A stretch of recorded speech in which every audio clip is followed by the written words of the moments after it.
और इजाजत हो तो इसी मिंबर से उन पाखंडियों को ऐलान करें, इसी मिंबर से ऐलान करें। तुम अपने अंदर बैठकर गुफे में जो मारने और मरने की बात करते हो, मैं इस मिंबर से कहता हूं, एक लोमड़ी और एक लोमड़ा वो भौंकते रहते हैं, देखते होंगे आप, और फिर हजारों सिक्योरिटी गार्ड के बीच में घूमना। अरे मर्द हो तो मुकाबला करो, मैं तन्हा घूम रहा हूं पूरे हिंदुस्तान में, अल्हम्दुलिल्लाह तन्हा आया। हमारे पीछे कोई सियासी ताकत नहीं है, हमारे पीछे कोई ऐसा सपोर्ट भी नहीं है। बाज लोग तलाश करने के लिए मेरे घर तक आए थे कि इनको कौन बैकिंग कर रहा है, कौन सी सियासी पार्टी इनके पीछे है। हमने कहा था तुम्हारी नाक रकड़ जाएगी और तुम पता नहीं कर पाओगे कि कौन बैकिंग कर रहा है, इसलिए कि ढूंढा ही करें सदर कयामत के सिपाही, वो किसको मिले जो तेरे दामन में छुपा। हम मोमिनीन की बैकिंग और अगर सपोर्ट कहीं से होता है तो गुंबद खजरा से होता। नबी पाक सल्लल्लाहु तआला अलैहि वसल्लम की मोहब्बत लेकर हम पूरी दुनिया में तन्हा चलते हैं, अल्हम्दुलिल्लाह खौफ नहीं होता, इसलिए कि जालिमों डराओ उसे जिसे जीने का शौक हो।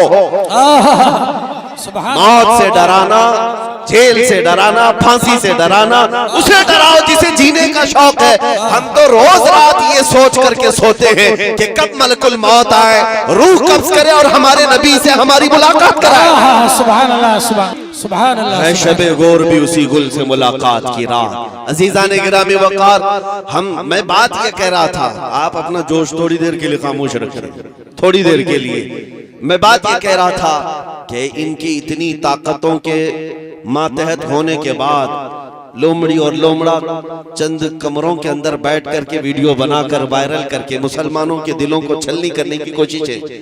और हैपोक्रेसी, जो डेमोक्रेसी खत्म होकर हैपोक्रेसी जो आई, ये सारे मनाजिर के बाद मैं उनसे कहता हूँ, मैंने एक क्लिप सुनी, कोई वो लोमड़ी कहती है एक, और एक लोमड़ा कहता है कि हम 20 लाख लोगों को मारेंगे, इतने मुसलमानों का कत्ल करेंगे तो फिर हमारे यहाँ पर हिंदू राष्ट्र कायम हो जाएगा। जालिमों, तुम्हारे अंदर इतनी हिम्मत ही नहीं है, मारने मरने की बात पाखंडियों से हो ही नहीं सकती, कभी हो ही नहीं सकती। एक बात मैं कहूंगा, अगर मारने और मरने का शौक ही है तो चलो मैं भी चलता हूं, तुम भी चलो, बॉर्डर पर खड़े हो जाते हैं। अब बॉर्डर पर खड़े होंगे, अपने देश की रक्षा करते हैं, अपने देश की हिफाजत के लिए चलो बॉर्डर पर चलते हैं, फिर देखा जाएगा कि कितनी गोलियां तुम खाते हो, कितनी हम खाते हैं।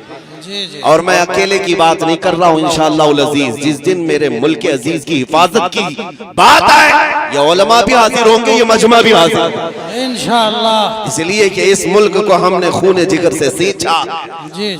यहाँ हमारी तारीख मौजूद है। अजीज़ान गिरामी वक़ार, इन आतंकियों के गले में अगर हुकूमत ने पट्टा नहीं डाला तो ये कुत्ते इन हुकूमतों को ही नोच खाएंगे। वो दिन भी आएगा जब यही कुत्ते इनके लिए भारी पड़ जाएंगे, यही भारी पड़ जाएंगे। अंदाजा कर ले मेरे अजीजों, कारून शायद ये समझता है कि पैसे की रेल पेल से मैं 100 साल जी लूंगा। ये शद्दाद, ये हामान, ये फिरौन ये समझता है कि मैं अपनी ताकत के बलबूते पूरे लोगों की गर्दनों पर हुकूमत कायम कर लूंगा। वो तो बड़ी ताकतें थी, तुम्हारी हैसियत मच्छर के बराबर भी नहीं। और अगर हुकूमतें खुलेआम ये सारी बातें कर रही हैं, मेरे अजीजों, एक तारीख यहाँ वैसी भी आई थी 100 साल पहले, 100-150 साल पहले, 1857 की तारीख, जिसको अंग्रेज आज भी गदर कहता है, अंग्रेज आज भी गदर कहता है। 1857 की तारीख में अंग्रेजों को भी यही नशा चढ़ा था, यही नशा चढ़ा था कि हम जो चाहे कर लेंगे, कत्लेआम करेंगे, मार डालेंगे। उस वक्त किफायत अली काफी रहमतुल्लाह ताला अलैह को फांसी पर चढ़ाया था, फांसी पर चढ़ा करके जश्न मनाए थे 8 दिन तक। क्यों किफायत अली काफी को चढ़ाया था जानते? एक आलिम रब्बानी को इसलिए चढ़ाया था कि वो बोलते थे तो हजारों का मजमा जमा होता, लोग उनके पीछे दीवाना वार घूमते, तो ऐसे उलमा तो उनको खलते हैं। फांसी पर चढ़ा करके 8 दिन तक जश्न मनाया था। लेकिन खुदाई कानून उन्हें मालूम नहीं। तुम एक किफायत अली काफी को जो ये कहता था कोई गुल बाकी रहेगा न चमन रह जाएगा और रसूलुल्लाह का दीन हसन रह जाएगा, फांसी पर चढ़ा करके तुमने ये सोचा कि एक आशिक रसूल की जुबान बंद कर दिया, उसे गर्दन से अलग करके जिस्म को अलग कर दिया। अब उम्मत ठंडी हो जाएगी, ये जमात सो जाएगी। लेकिन मौला ताला का एहसान तो देखें, मुरादाबाद ज्यादा दूर नहीं है, किफायत अली काफी को यहाँ फांसी पर चढ़ा रहा है अंग्रेज, और मौला पड़ोस में बरेली में इमाम अहमद रजा को पैदा कर रहा है। सुभान अल्लाह, ज्यादा फासला न शहरों का है न तारीख का है। एक आशिक रसूल अगर तुम्हारे हाथों फांसी पर चढ़ा है तो अल्लाह ताला ने दूसरा ऐसा आशिक पैदा किया जिसने करोड़ों दिलों में ये इश्क भर दिया, करूं तेरे नाम पे जां फिदा, न बस एक जां दो जहां फिदा, दो जहां से भी नहीं जी भरा, करूं क्या करोड़ों जहां नहीं। मैं बात ये करना चाहता हूँ, तुम जितने चिराग बुझाओगे मौला उतने चिराग और रोशन फरमाए। सुभान अल्लाह, सुभान अल्लाह। जिसको जिसको तुम पकड़ करके कत्ल करने की धमकियां देते हो, ये इस्लाम न कल मिटा था न आज मिटा है, ना सुबह क़यामत तक मिटा सकोगे। अल्लाह ने कुरान पाक में फरमाया है, युरीदूना लियुत्फिउ नूरल्लाहि बिअफ़वाहिहिम वल्लाहु युरीदु अन युतिम्मा नूरहु वलौ करिहल काफिरून। मुशरिकीन ये चाहते हैं कि अपने मुंह के फूंकों से अल्लाह के चिराग को बुझा दें, और ये हो नहीं सकेगा। अल्लाह अपने चिराग को रोशन करके रहेगा, काफिर अगरचे इसको नापसंद करें, काफिर अगरचे इसको नापसंद करें। मेरे अजीजों, बात सिर्फ इतनी मुझे करनी है, तुम्हारा अपना रोल क्या होना चाहिए? क्या यही जोश के नारे जो हम पिंडाल में बैठ करके करें? क्या हमारी यही तकरीरें जो जलसे तक रहे? नहीं मेरे अजीजों, हमारा लक़ब, एक मोमिन का लक़ब ये था कफन बरदोश।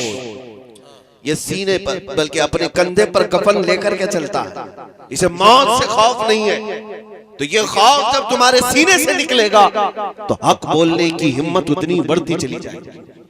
ज्यादा से ज्यादा तुम्हें किस बात से डराया जाता है आज? फांसी से, ये सबसे हाईएस्ट सजा है ना, या जेल से? ये दोनों चीजें एक मोमिन के लिए कोई माने नहीं रखती।